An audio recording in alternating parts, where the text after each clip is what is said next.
Hey, welcome to the Edmonton Podcast. This is the podcast where we talk about anything and everything. And we're about to have an awesome episode today. I got my good friend Janice. We're about to get real. This conversation is about to get real. So strap on, get ready.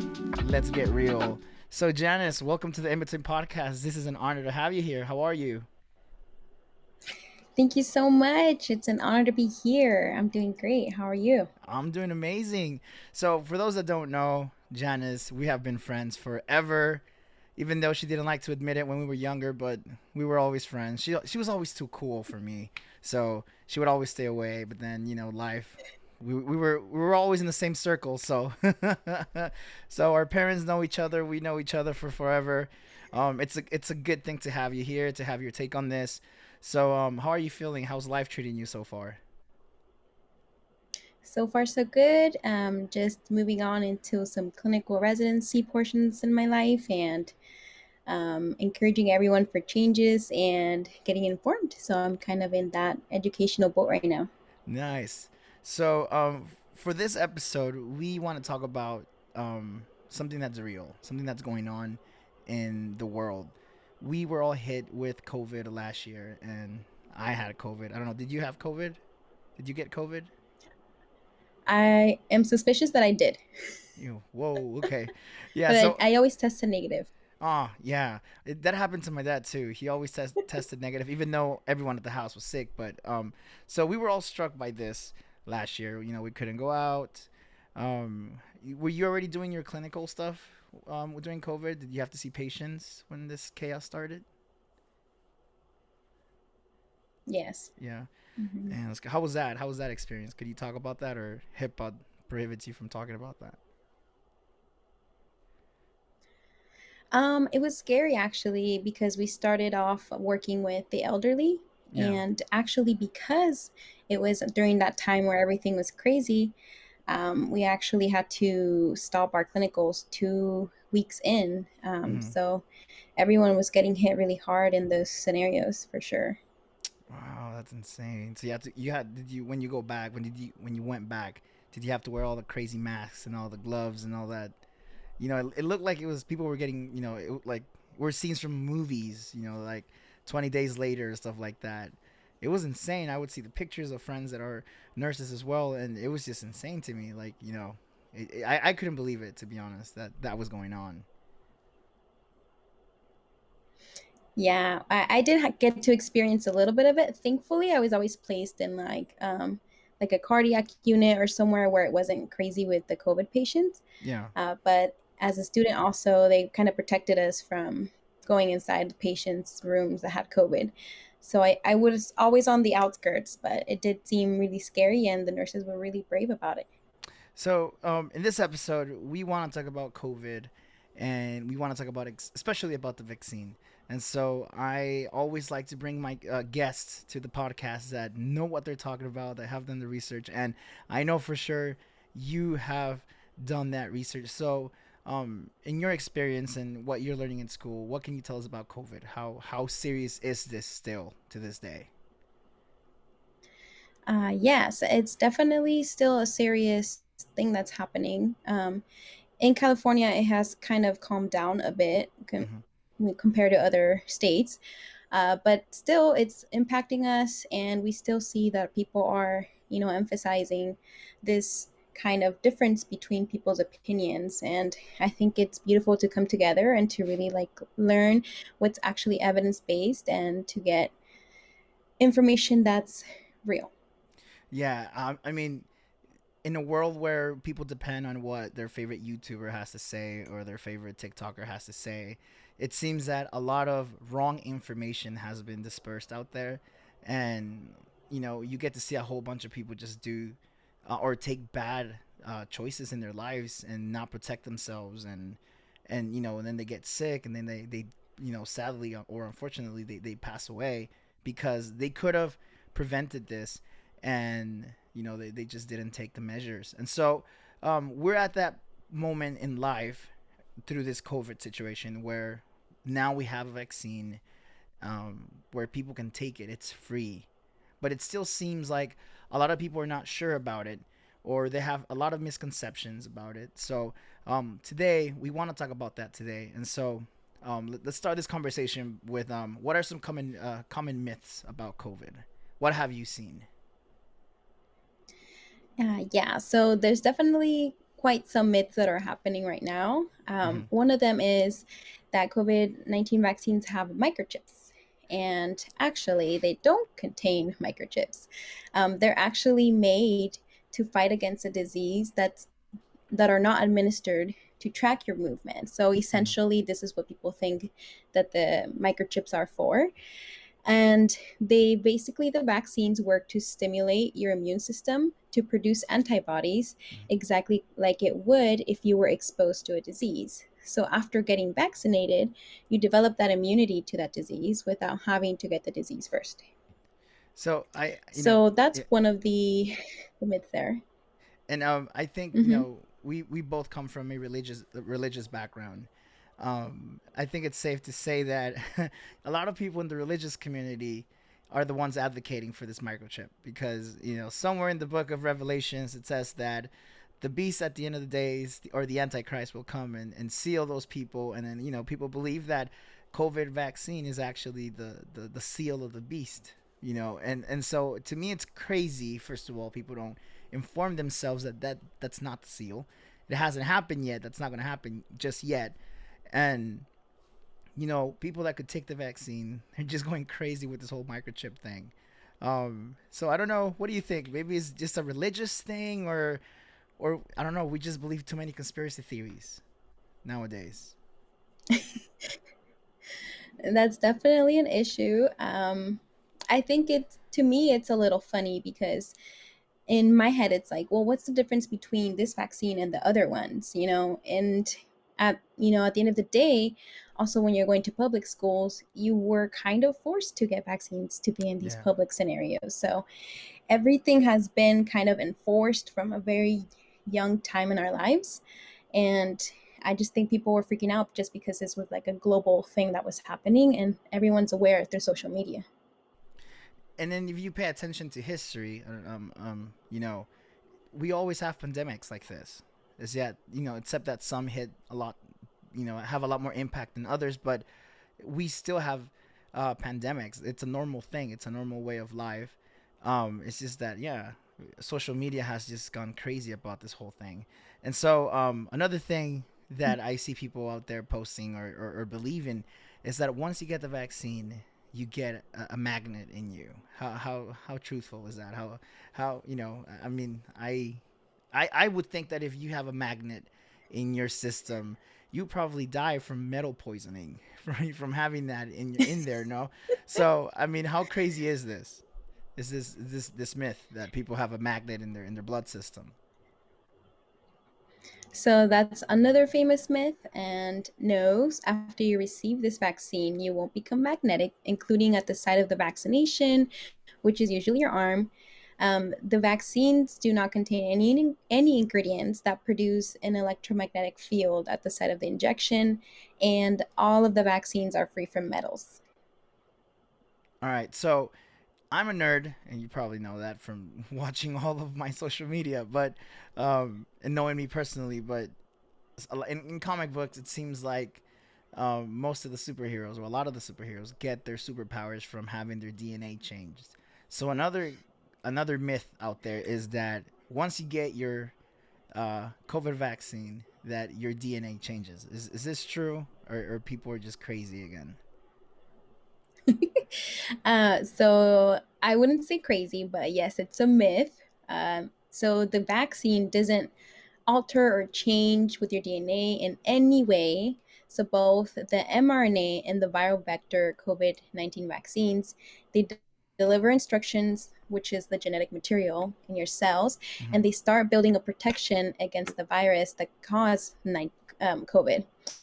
And the material never enters the nucleus of the cell, which Mm-hmm. is how our DNA is kept intact. So, unfortunately, we won't get superpowers with the COVID-19 vaccine, or our DNA will not get altered in any way. So, what do you recommend as a person who's in the front lines? What do you recommend we should do? Should we? I'm a big believer of you have the right to do whatever the heck you want in life, but I also have the right for you to, be vigilant and protect your fellow human. So, what do you recommend as a person who's in the front lines and you've seen this firsthand? What do you recommend? So my recommendation is based on the effectiveness of the vaccines. I would recommend either getting a Pfizer or Moderna vaccine. And recently, with the Pfizer's FDA approval, I would highly suggest this one. Also, when I was personally vaccinating, I noticed that a lot of the people complained of less side effects with Pfizer. Hmm. But keep in mind that everyone's different. Yeah. So, if you kind of see the research, the effectiveness of Pfizer is 95%, which is really high. Moderna is right below it at 94.1%, and Johnson is 66.3%. But that's the single dose vaccine that's also available for people. Hmm. So based on those effectiveness, I would really recommend the highest effectiveness, which to me it's like a no-brainer, but Yeah. the Johnson still helps to prevent. Mhm. So I think this past week, the CDC approved for the booster vaccines. What do you think about that? I know there's a lot of people saying we don't know the long effect that having another vaccine costs to your body. Do you see any fear towards that? Believe that maybe down the line we might see some other side effects that we didn't expect. Yeah, I definitely do see the fears, and even in like the health field, you see it us talking in between each other and not really knowing. But because we are, based on everything that we do is evidence based, we Mm-hmm. have seen that the evidence that is provided so far has shown that it's effective. So for that reason, I would say don't fret and to trust the people that are taking care of you, because we all at the end of the day are trying to take care of our patients and also our families, that have been highly affected by this. And we're hoping that this kind of turns into a good positive outlook at the end of the day. Yeah. It's, I don't know about in your personal life, but I've lost way too many friends to this. Way too many people that, shouldn't have been gone, but they're gone. And so in summary, how safe is that vaccine? Is it something that we should all be striving to do? I see people out there, getting the latest iPhone or getting the latest shoes. Should we be focusing as humans? Should we be focusing our efforts into getting everybody vaccinated? Yes, my personal opinion is yes, the vaccine is very safe. All the vaccines that are available to us in the US have been studied and tested by scientists to the same standards as other vaccines like the measles, mumps, and pneumonia vaccines. So, definitely a yes for me. So how will it help if I get vaccinated? How would that affect or help other people around me? So as long as you're getting your full doses, Yeah. the vaccine is very effective at preventing the severe infection that would send you to either the hospital or even preventing death. So that's how it would work in the big picture. Yeah. So I know when I got vaccinated because I already got two of my both of my doses for Pfizer. I did get some side effects. Could you shed a little bit of light on that? What could be some of the side effects that people could experience?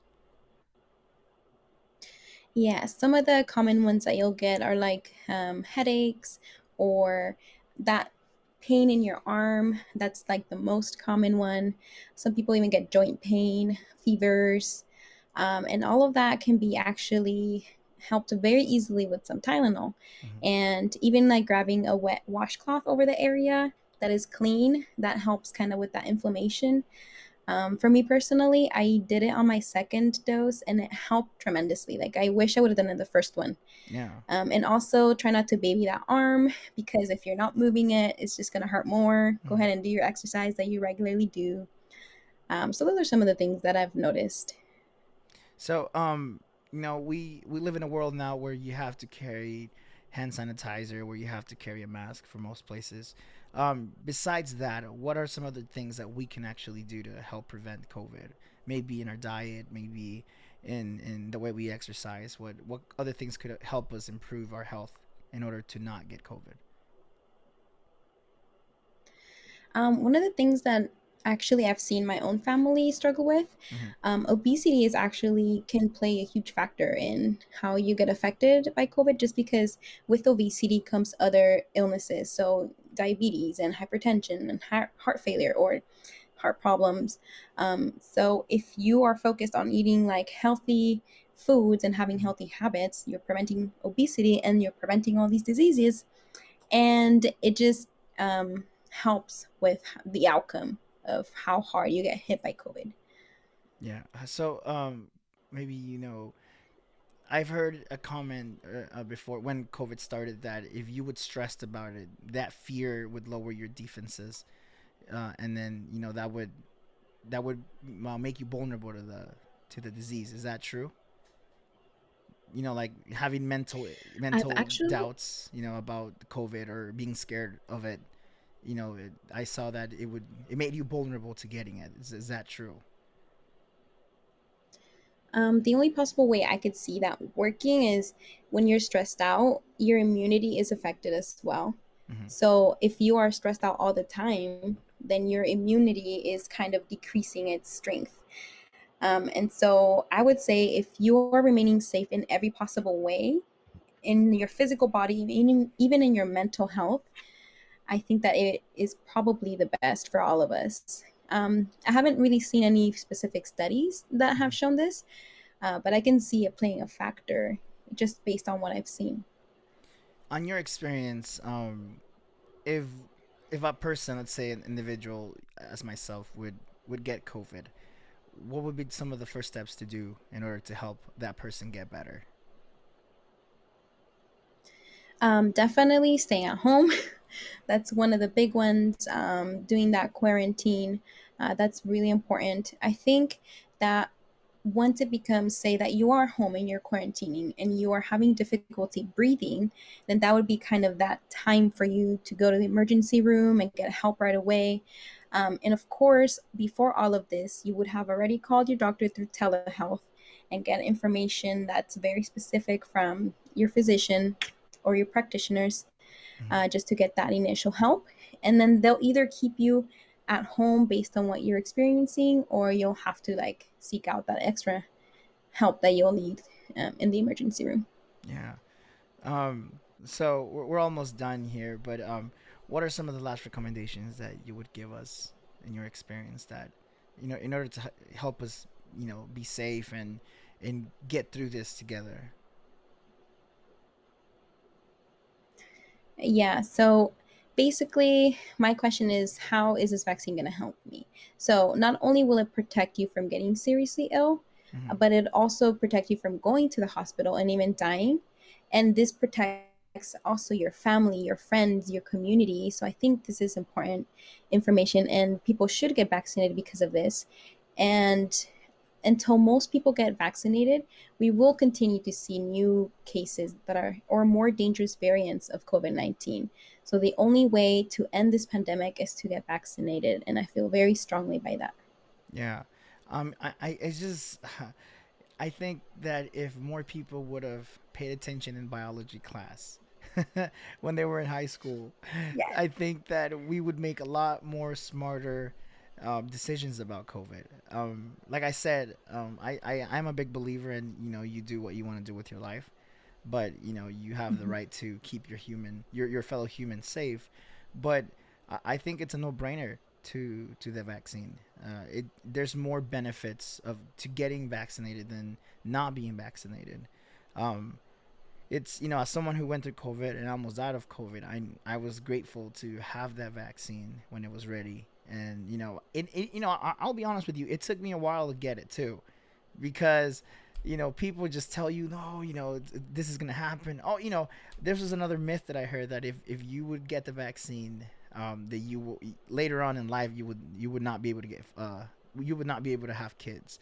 So that one didn't scare me. I just thought it was like, wait, how far are we gonna go into believing myths and stuff and conspiracies about the government trying to track you? I mean, they already do. They already track you. They already know where you live. They have your address. I mean, they follow you on your phone. I mean, they don't need to follow you. They don't need to put a GPS on you. You already carry the GPS with you. It's called a phone, but um, and then you made a point where you said, listen to the people that are dealing with the thing, with this issue. I mean, you wouldn't call your plumber to fix your house, right? I mean, to fix your car, you wouldn't call your plumber. Obviously, you're gonna call a mechanic. So in order to, have a medical, if you have a question about something medical, you're gonna call a doctor. You're gonna call a scientist. So it just seems to me that people rather listen to some bull online and just go with that and make it truth. But we it seems like we like to ignore the facts, even though society nowadays likes to think of themselves like they look at the facts, but in reality they don't. And it's so easy to miss the information just because of what someone said. Mhm. you know yeah, so I enjoyed this conversation with you. I know it's a little short, but I think you hit it right on the, from the start. You went right into it with the information. And I'll ask you this again: any other suggestions that you would give us before we say goodbye? Yeah, just the last recommendation. If you're trying to find information that's reliable, I definitely recommend going to the Centers for Disease Control and Prevention. That's the CDC website. That thing is updated. Like all of our healthcare providers like go by that information as well, just because they basically grab all the information that the scientists have found and put it all together and condense it beautifully for you, and you're able to understand it, and it's accessible and it's free. So I definitely just give that recommendation, and also keep praying and keep trusting in the Lord. I think that He's in control as well. Don't fret. He is absolutely aware of everything that's happening, and He has control of our lives and our health. So blessings to everybody. Heck yeah. Amen to that. I appreciate that. Janice, I appreciate you having you here. And to everyone else, stay safe. Have a good one. Peace out, y'all.